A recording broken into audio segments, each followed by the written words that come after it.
महाभारत ला के रख दिया मोदी जी का सबका साथ। ऐसा मैं सबका विकास ये चाहते हैं मोदी जी, कोई भी चाहता है। मैं ये चाहता हूँ हर जनता बदलाव चाहती है। कौन कह रहा है? वो स्मृति ईरानी जी। स्मृति ईरानी जी अपनी जमानत बचा ले अमेठी से। वो अपनी जमानत जब्त होने वाली है, उनकी जमानत जब्त होने वाली है। देश के अंदर भारतीय जनता पार्टी के कुछ पेड वर्कर छोड़े गए हैं। वो केवल मीडिया पर, गोदी मीडिया पर ही इंटरव्यू देते हैं, सब मीडिया पे इंटरव्यू नहीं देते। अगर वो मीडिया ग्राउंड की रिपोर्ट दिखाने लगे ना, मोदी जी का पत्ता साफ है पूरा। नोटबंदी, 3 तलाक, उसके बाद रोड, हाईवे, 4 लेन, 7 लेन, 8 लेन, 10 लेन, 12 लेन, ठीक है, 14 करोड़ शौचालय, उसके बाद 54,000 करोड़ लोगों का अकाउंट। काम ही काम है, गिनते गिनते थक जाते हैं, लेकिन ये सब हो चुका है। आपके कैमरे के अंदर रिकॉर्ड होगा, आपने कितनी जनता की आवाज सुनी, उस जनता की आवाज इस कैमरे में रिकॉर्डेड है। देश के अंदर से बीजेपी का बहिष्कार हो रहा है। 400 सीटें क्यों मांग रहे हैं? जो संविधान से फोटो में हटा दी गई हैं, वो सारी फोटो में वापस आएंगी। उसके बाद एक नागरिकता, समान नागरिकता के लिए बात कर रहे हैं। 1 नेशन 1 इलेक्शन की बात चल रही है, 1 नेशन 1 एजुकेशन की बात चल रही है। इसके लिए 400 चाहिए। हमें टुकड़ों में बांटने वालों, तुम्हारा सत्ता से बहिष्कार होने वाला है, तुम्हारा सत्ता से बहिष्कार होने वाला है। हमें देश के अंदर प्रथम कक्षा के अंदर पाठ पढ़ाया गया कि हिंदू, मुस्लिम, सिख, ईसाई आपस में से भाई भाई। हमें सभी को मिलकर देश के लिए लड़ाई लड़नी है, और पहले भी लोगों ने लड़ाई लड़ी थी। हिंदू, मुस्लिम, सिख, ईसाई सभी का खूनों का, बलिदान का न्योछावर, उसका रिजल्ट हमें प्राप्त है, जिसकी रेफरेंस से आज आप यह पत्रकारिता कर रहे हैं। मैं आपके क्वेश्चन का जवाब दे रहा हूँ, आप मेरे से क्वेश्चन कर रहे हैं। ये उसी चीज का रेफरेंस है। आज देश के अंदर 15 साल की सर्विस को 4 साल में कन्वर्ट करने वाले आपस में ये गए थे ना रैली करने, तो वहाँ पे रैली तो हुई नहीं, मार पिटाई हो गई कांग्रेसी और समाजवादी में। आपको बता दूं, अखिलेश परिवार का ये बताता हूँ, ठीक है। ये है पापा मैनपुरी से लड़ रहे हैं, बेटा जो है आजमगढ़ से है, बीबी जो है कन्नौज से है, चचेरा भाई जो है बदाऊं से है, चाचा का जो वो है बहराइच से है, उसके बाद मामा वहाँ से इटावा से है, साली जो है खोरी से है, और साला जो है अकबरपुर से है, और छोटा भाई जो है फिरोजाबाद से है। अब ये बताओ, समाजवादी पार्टी का नाम रखा हुआ है, ये पूरा परिवार है, सारा परिवार ही कंपनी चला रहा है, और ये भाई साहब हुआ कर रहे हैं। 9 राज्यों में माइनॉरिटी में आ गया। हिंदू जो है भगा के इकट्ठा होता जा रहा है, सिमटता जा रहा है, और उधर से लात मार के भगाते जा रहे हैं। और ये यहाँ पे गाना इतनी देर से गा रहा था, सब आपस में भाई भाई। तो एक बात बताओ, भाई भाई तो रहे नहीं भाई। केरल में अभी इन्होंने दलितों का उठा के आरक्षण सारा बांट दिया उनको। जहाँ जहाँ इनकी सरकारें आ रही हैं, इनका लेके उनको दे रहे हैं, और कहते हैं कि हम आते हैं तो जो पहला संसाधन पे अधिकार है उन्हीं का है। क्या चाहिए हमें? क्या केजरीवाल जी ने एक देश के अंदर क्या बोला था? शिक्षा, स्वास्थ्य, इसके मॉडल को सुधारने का काम अरविंद केजरीवाल जी ने किया दिल्ली के अंदर, और वो मॉडल का प्रकोप है।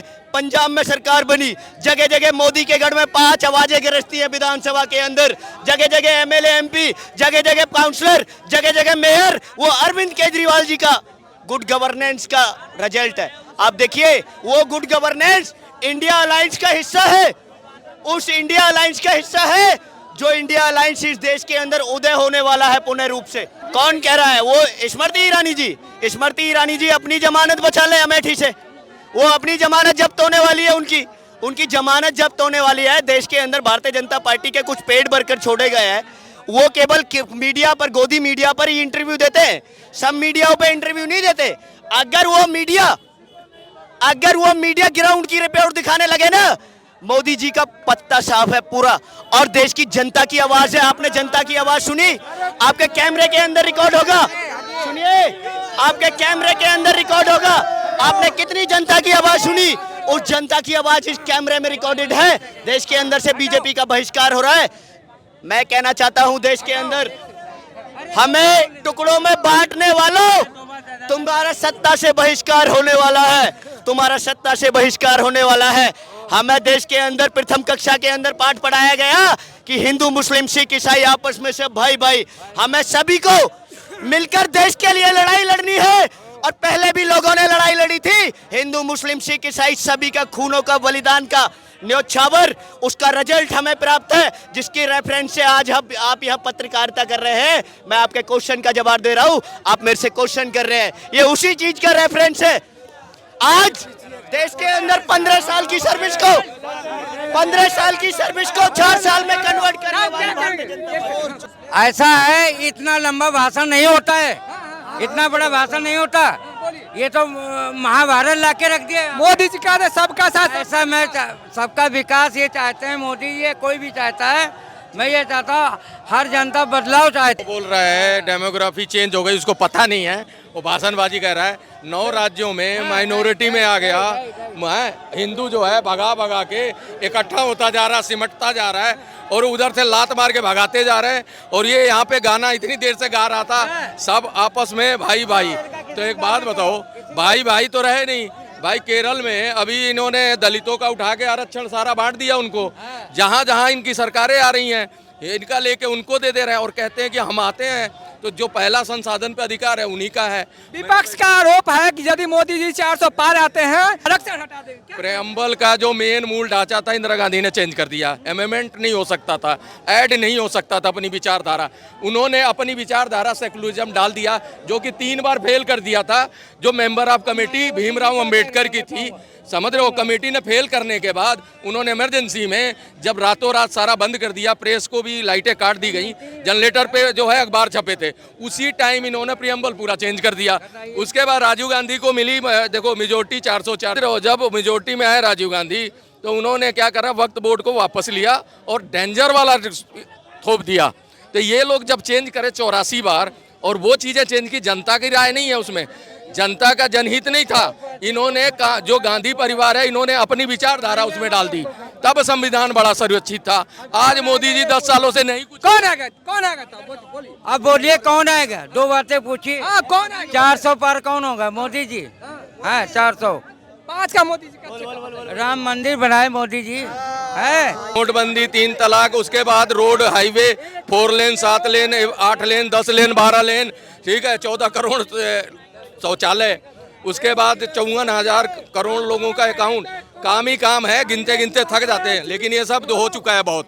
मेरे हो रहा था प्रियम्बल की बात, प्रियम्बल किसने चेंज किया और जो ये भड़काया जा रहा है कि ये हो जाएगा, तो 400 सीटें क्यों मांग रहे हैं? जो संविधान से फोटो में हटा दी गई हैं वो सारी फोटो में वापस आएंगी। उसके बाद एक नागरिकता समान नागरिकता के लिए बात कर रहे हैं, 1 नेशन 1 इलेक्शन की बात चल रही है, 1 नेशन 1 एजुकेशन की बात चल रही है। इसके लिए 400 चाहिए। और 400 सीटें जब राजीव गांधी की आई थी तो उन्होंने सबसे तगड़ा काम किया था, वक्फ बोर्ड को दोबारा ले आए और सबसे तगड़ा। राहुल गांधी स्टेज पे अखिलेश यादव और राहुल गांधी कहते हैं कि मोदी जी जो है आरक्षण खत्म। जी बिल्कुल। आपस में ये गए थे ना रैली करने, तो वहाँ पे रैली तो हुई नहीं, मार पिटाई हो गई कांग्रेसी और समाजवादी में।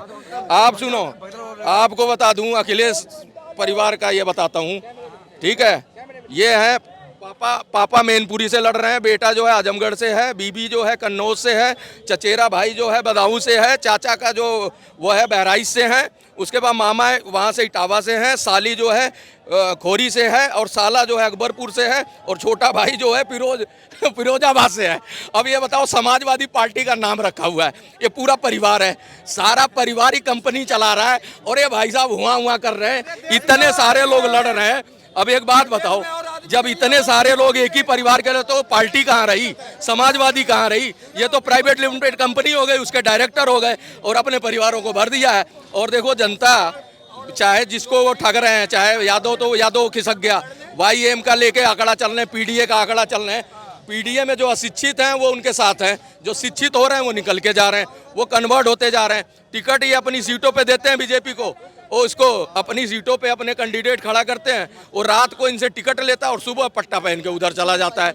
तो जब लड़ने वाले है ही नहीं तो बात ही किस बात की बात हो रही है कि भाई ये हो जाएगा वो हो जाएगा।